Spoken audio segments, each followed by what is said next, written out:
qualified 7th.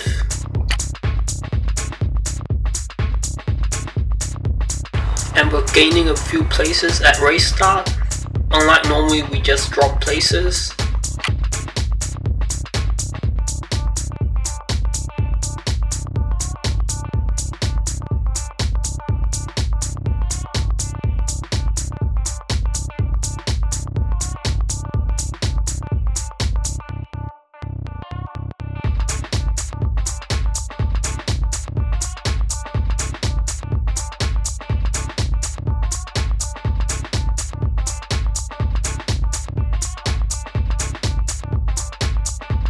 Surprisingly, Tucano had some sort of problem.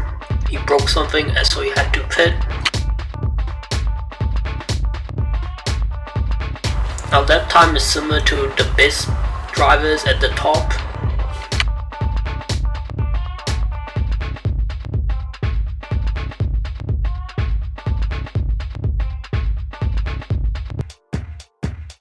We gained a position and we're right behind Marek.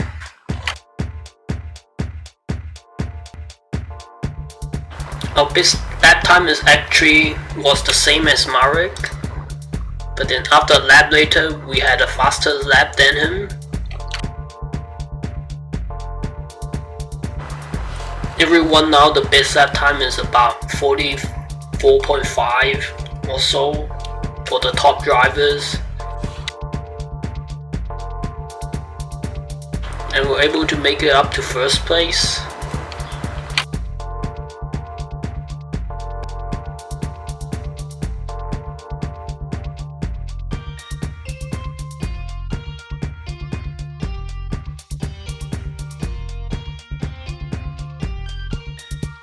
But we dropped the place because our tires are worn out, and I think we're one of the only people using the extra soft tires.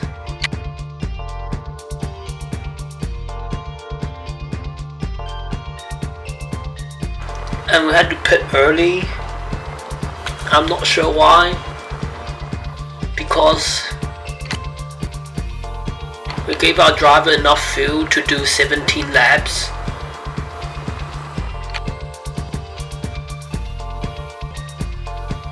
After the pit stop, we gained a few positions back to the top of the grid.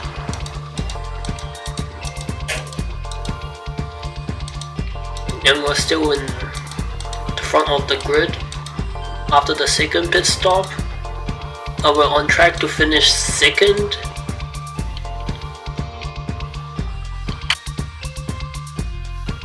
But because we have to do the extra pit stop, potentially because we don't have enough fuel, then we ruined our race. That's quite sad and unfortunate.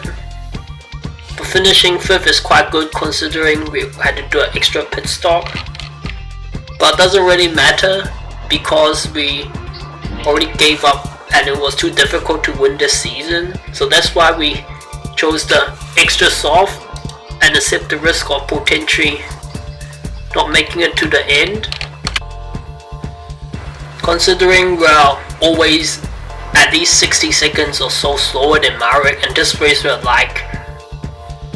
able to beat him, and we didn't need to make the extra pit stop. That's like phenomenal, and that shows like how much of a difference our driver made. And our driver, even with the very low overall, is actually better than Marek's driver. If we have a look at the race data, you can see our driver made only one mistake. And then if we look at the pit stops, initially I thought we didn't have enough fuel. Apparently we have enough fuel, but the calculator tool was incorrect with the tire calculation, so we didn't have enough tires to make it to the end. We've calculated that the average race temperature would be 12 degrees. And if you look at this race, the average was probably about 11 or 10.5. So the temperature wasn't the problem. You can see our driver was able to handle the 30 clearance a massive amount and burn all of his energy down to 29% and make only one mistake. And actually this lap I already had a look, it's only he went off the track by himself. You can see our driver gained 2 overall, and if he exceeds 85 we can't keep him for the next season. But all of that was due to increase in motivation. So if we want to consider keeping this driver, we have to keep doing weight training to reduce his motivation. If we look at the best laps in the race, our driver best lap was 0.4 seconds slower than Marek, but we're about 15 seconds ahead of him, and we would still have beaten him if we chose a softer tire. And say we don't have to do the extra pit stop because of the worn tires. So I think our driver is out of it, considering the best lap time is 0.4 seconds slower than Marek and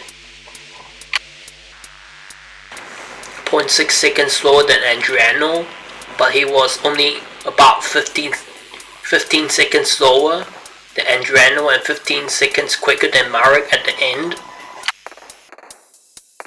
You can see the top drivers, including Marek, has like 102 overall and 110, but our driver only had 77 overall.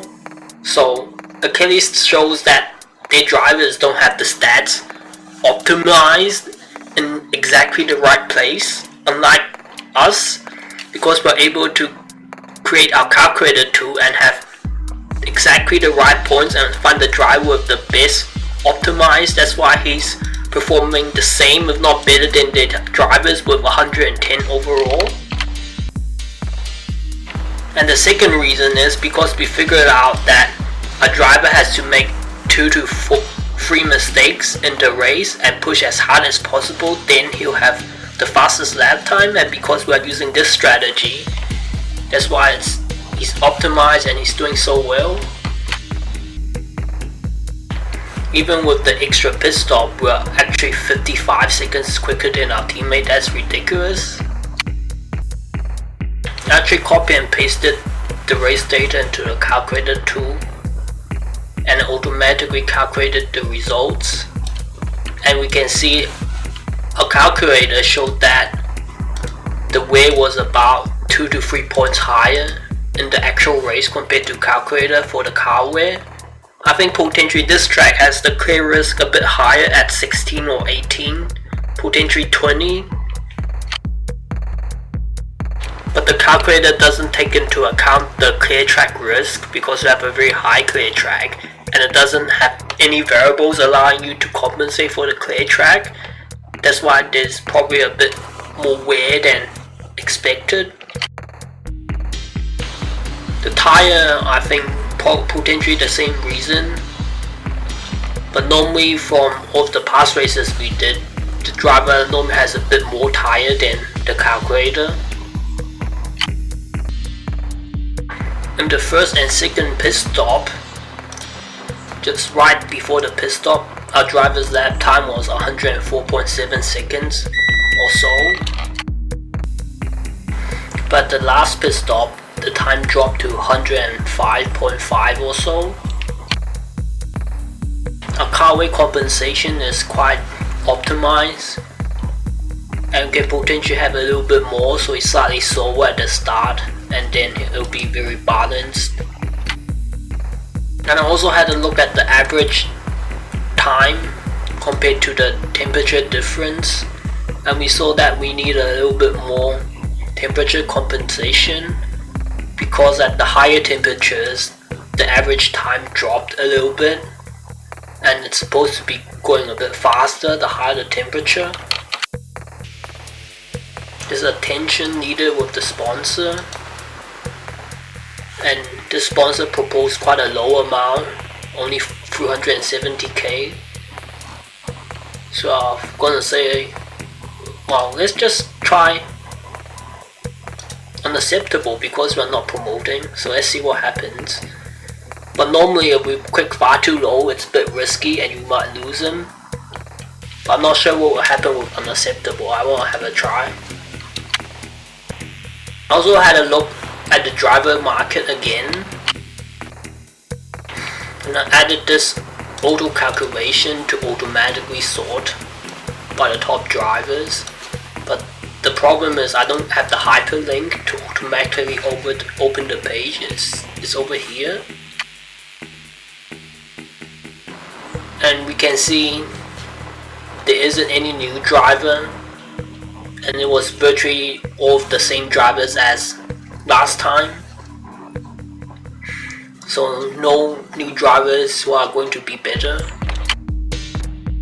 While you see some of these drivers actually do have better stats, the salary is quite high and it's not going to be worth it, because I've calculated it's only about equivalent to 20 points extra in concentration, but you're paying 300k extra per race, so it doesn't make sense. It's only 500k or so to get the driver trained, and within a few races you're gonna get the difference in the salary back and get the difference in the 20 points overall. And we're going to consider potentially keeping this driver for next season, so we're going to have to do the training to reduce the weight, which is the fitness class, but it's the most expensive one.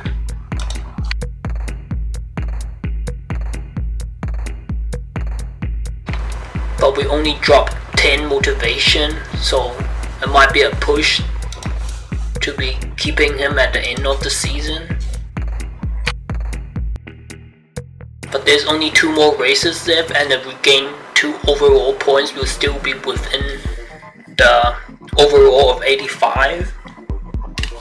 But we need to extend the contract at the last race, so we save the money. Otherwise, we have to pay this 1.2 million at next season, and that would be a huge drawback. But another problem is potentially at the start of season there's potentially even better drivers, and that would be even better if we just sign someone new. But then we're going to be stuck with someone with a higher salary, let's say, because we only give him a free contract, and then if we want to fire him, we're going to have to pay him the entire season's worth of money. So I don't think we're allowed to keep the driver if we go into negative money at the end of the season and we reset. But it's not a problem because you can just keep downgrading parts if we go low on cash. There's a few parts that needs to be replaced. You can consider downgrading the cooling and the brakes again because it's not a big deal.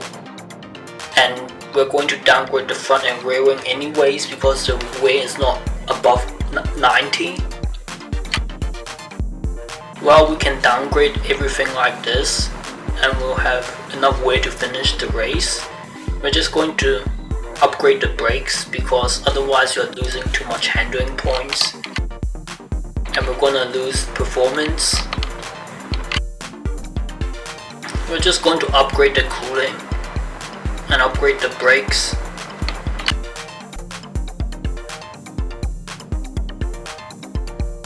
Otherwise we like lose so much points from downgrading a lot of parts and we have a lot of money left. I just forgot that our engine and gearbox won't last much or any more races, so potentially could have been the best option to just downgrade everything, and next race we'll have to replace a lot of parts and I don't think we'll have the money to make it. But doesn't matter if we go low on money because we're not playing to be competitive anymore, we're just trying new drivers and using these remaining laps to learn. So I think what we just did is a mistake, even if we're trying to be competitive, because we want to have good money and next race you can replace a lot of parts. Because those 2 brakes and the cooling doesn't do much for the performance, so downgrading is not going to lose anything. It's mostly keeping the wings, engine and gearbox at a high level, and the chassis is going to gain you all the time. You can see this race average temperature is 24. So we have to increase the calculated temperature by 1 degrees. Also entered the values into our calculator too, so auto calculates. And we can see that this track is 2 pits optimum, but 1 to 3 pits will work as well.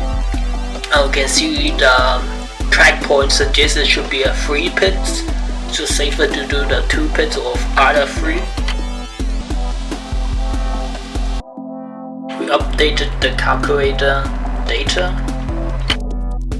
We copy and paste that into a calculator tool. And we're going to copy again. And we use Ctrl+Shift+V to paste it as static. So we have the wear results, so we can use for this race and the car setup.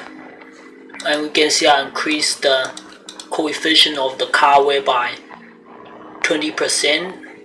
It was 1.68 last race, and I increased the temperature coefficient by 25%. And we're going to go back to the tire calculation because I forgot to update the gadgets data.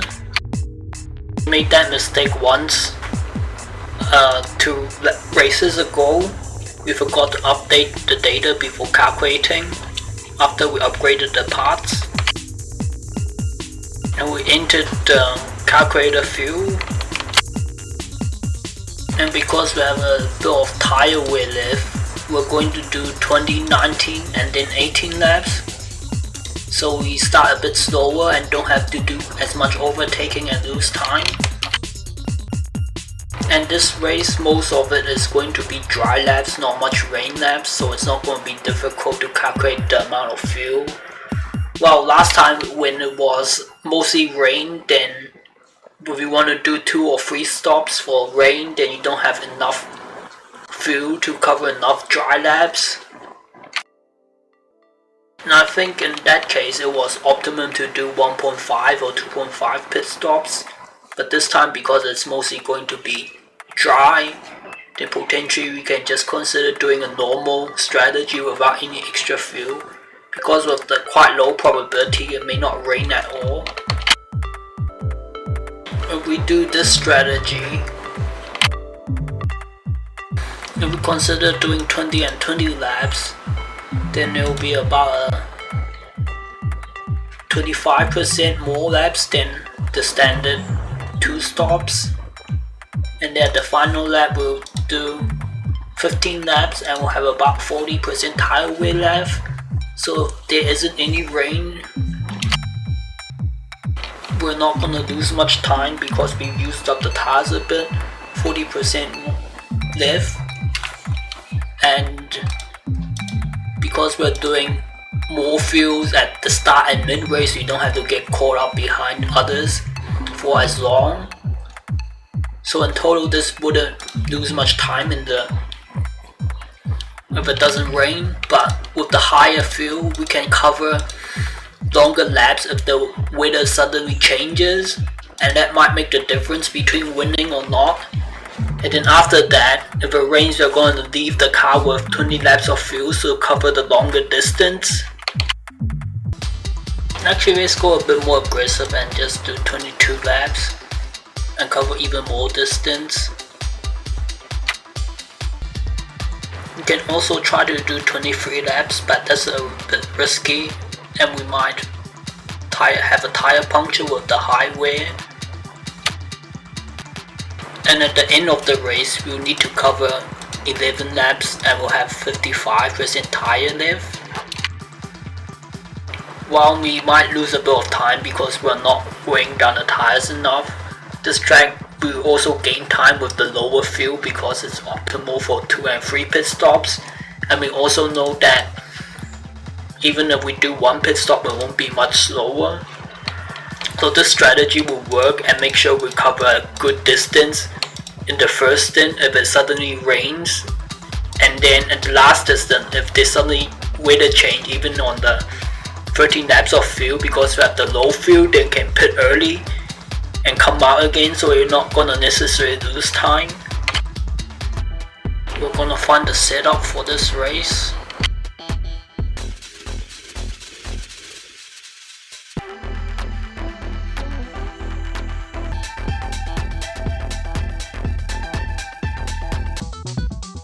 We've calculated the final setup and we're gonna find the wing split.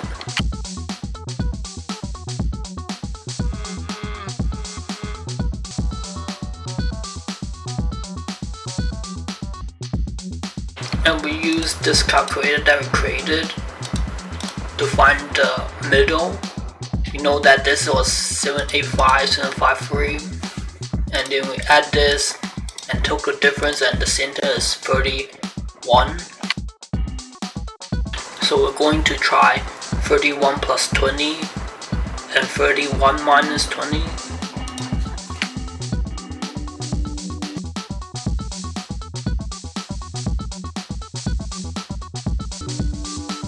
And we use this calculation and we've got that we need to subtract 51 by 16 points, and it should be in between these two. And we entered the final wing split, and we're going to do qualifying. Last time we thought he did quite poor in Q2, but if we look at the qualifying results and we look at the difference in fuel load, he lost about 22.9% per liters of fuel, and we know that this constant is normally 3.1%, so we're going to keep using the low qualifying risk. Last time when we saw the huge difference, we thought a driver made a mistake in Q2, but he didn't. It's just that this track has a higher lap time, so that's why it's showing about 3 to 4 seconds difference. And when the lap time is a bit slower, like 30 seconds or 20 seconds, then we would see that normal 2 to 3 second difference. I just changed the wing split value again because this formula was considering if these two time was the same, and then we'll just take the center. And I just added this extra variable. Previously it just does this divided by this, but now it just takes this one divided by the sum of two. Otherwise the results won't be the actual ratios that we want, and we see this suggests that we should do a 47 wing split or 46.5, and that seems right with the results we have. And we entered the values and we're gonna do Q1, and we're going to use the medium tires. Well, we see our Q1 time is about 0.5 seconds slower, 0.6 seconds slower. That might seem huge, but in reality that's quite small because normally our lap times are about 1 minute 30, 1 minute 20, and we might expect 0.4, 0.5 seconds is quite good. So naturally with the longer lap time there's gonna be a bit more error, so I think that's quite good. We entered the 22 laps of fuel required, and we entered the wet to dry conversion because it's dry in Q2 and start.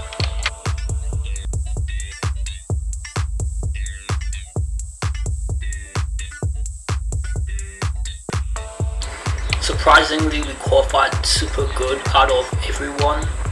We are like top 56 out of 200 qualified. And if we look at Q1 compared to top 5, we're only 2.8 seconds slower. And Q2, we are 5.6 seconds slower. And considering our driver has low overall, and he doesn't have high experience, this qualifying time is very good, because some people in the forum suggested that the high experience gives you better qualifying time. That's why previously with our old driver we're always number 1 and on pole, but in the race we don't do as well. And with the better qualifying, we lose about 5 to 10 seconds less time because we don't get caught up in much people. Because the other top drivers haven't qualified yet, we don't get to really see anything. And we did the qualifying while our driver has low stamina because we're not really here to, it's already too difficult to promote. We already started that a few races ago and we're just trying to gain experience.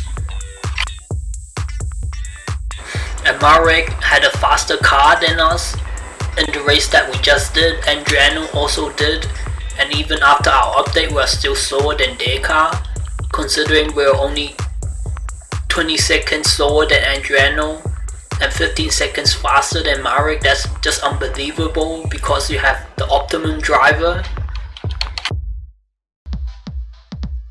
Since this track is mostly dry, we can increase the risk quite a bit again. I'm thinking I want to increase the risk by 10 points to make sure he drains it to 0.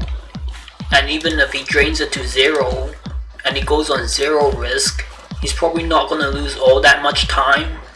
And I think the optimum strategy would be like drain it to 0 and have like maybe 10 or 15% of the remaining laps with 0 risk. So we're going to increase it by 9 points to 38 and 36 risk. We're not going to do any boost laps. We're going to make him pit instantly because if we look at this rain probability, it can potentially rain for like more than 10 or 20 laps, and it will be too risky to just stay out on the dry tires and we'll lose a bit of time. If we were to actually consider just staying out on dry tires when it rains, then we wouldn't have chose the strategy with the higher fuel at the start. But we know that it takes about 10 to 12 laps before you start losing time, because every lap in wet you lose about 1 second or so, and 2 pit stops is about 100 to 120 seconds. If we look at all of this past results, which I have an impression of this because I remember it rained, and we stayed out for 1 lap before changing tires, and you can see that 27 seconds, and after with the correct tires it's 16 seconds. So I know with a 2-minute lap you lose about 10 seconds. And for this race, if it rains more than 12 laps, then we'll start losing time if the weather changes. But we also saw from the past results that it's potentially going to only rain about 10 to 15 laps maximum. So potentially we want to just change our strategy again and not even pit at all for the rain tires. If we compare to Austin, which is what we just did this season, we saw that there was 15 wet laps, and if you take the average rain was about 40%, and this track you can see the rain is like 30% or so when you take into account everything. So we're just going to change our mind. We're not going to pit at all if it rains. Initially I thought maybe I want to take the safer route and try to do better because we have a very good driver, but we want to just gain the experience. So, but either strategy we take, we'll still get some experience. Potentially if it rains quite a bit with the strategy that we have and the higher fuel, we can potentially make it to the end without doing our second pit stop. But our tire weight is very high, so we risk puncturing the tire. So we just changed our strategy. We can do this 22, 18 and 17. And then we changed the fuel a bit. and this we won't lose any time at all because we're weighing down the tires evenly at the last 2 stints. And we're doing this because we're not going to pit at all even if it rains. We also entered the race setup from our calculator tool.